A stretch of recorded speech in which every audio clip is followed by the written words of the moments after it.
Luto na po ang ulam natin for today, native chicken adobo sa gata. Luto na po yan, masarap na po yan. Kung gusto niyo pong malaman kung paano natin ito nuluto, panoorin po yung video hanggang sa dulo. Tara, samahan niyo ako, magluto na tayo. Nagisa na po yung bawang at sibuyas. Bawang at sibuyas, nagisa na po. Lagyan na natin yung luya. Kasi lang natin yung konti hanggang lumabas yung aroma. Ito, ang bango-bango po. Naamoy ko na, siguro pwede na ilagay yung native chicken. Native chicken po kasi ilalagay natin. Yan.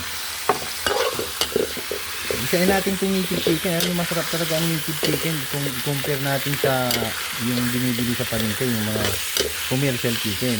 Sa presyo po, doble ang presyo nito pag bibili ka ng gano'n. Kaya sa atin walang problema dahil alaga po natin itong native chicken. Sige, gisain na lang po natin mabuti.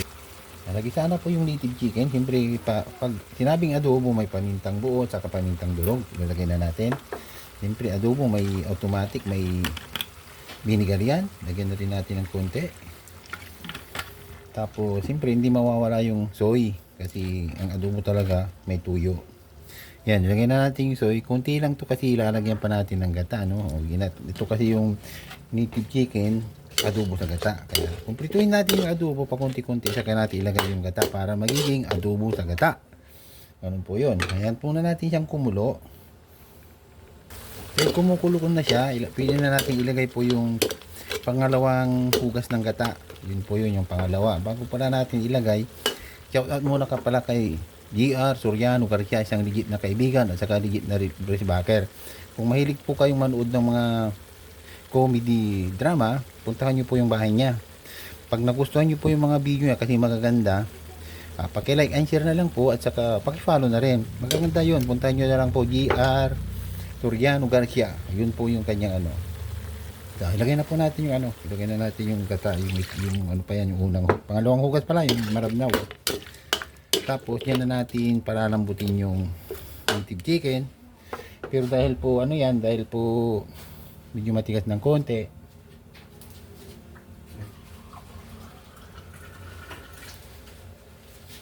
Dagdagan po natin ng konting tubig. Hindi na natin nilagayan kasi yung chicken na ginamit natin medyo bata-bata pa yan, hindi pa po kurang na medyo katulad natin. So, madali lang luto yan, sandali lang po yan. So, hintayin natin kumulo, saka natin timplahan uli ng mga ibang panimpla. Yan, kumukulo-kulo na po, pero matigas pa yan, hintayin natin lumambot yan. Siguro pag naubos yung tubig na yan, pag natuyo yan, yun, malambot na rin yung manok. Bago natin ilagay yung patuyuin muna natin bago natin ilagay yung purong gata, no. Lagay muna natin tong taktak natin, yan. Para lalong sumarap. Ganun lang po 'yun. Hintayin na lang natin, palambutin na lang po natin sa kanyang lakas ng apoy. So, hintayin na lang natin lumambot bago natin ilagay yung purong gata.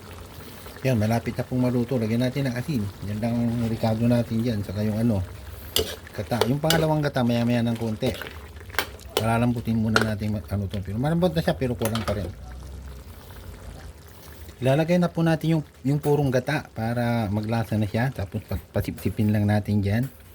Tapos yan, luto na yun sigurado. Kaya hintayin mo na. Mikos-mikos muna natin. Saka natin patuyuin na sa ganyang hinang apoy lang. Mahina lang. Tamang-tama malambot na yung manok niyan. Hintayin na lang natin lumambot ulit. Yan, malambot na po. Okay na po yan. Lagyan na muna natin ng sili, pampabango. Yan, habang hinintay natin maluto yung sili, luto na po ang native chicken adobo sa gata. Luto na po yan. Kung sino man yung mga nanonood dyan na walang sawa, paki-like, follow and share na lang po ang ating video. Maraming salamat po.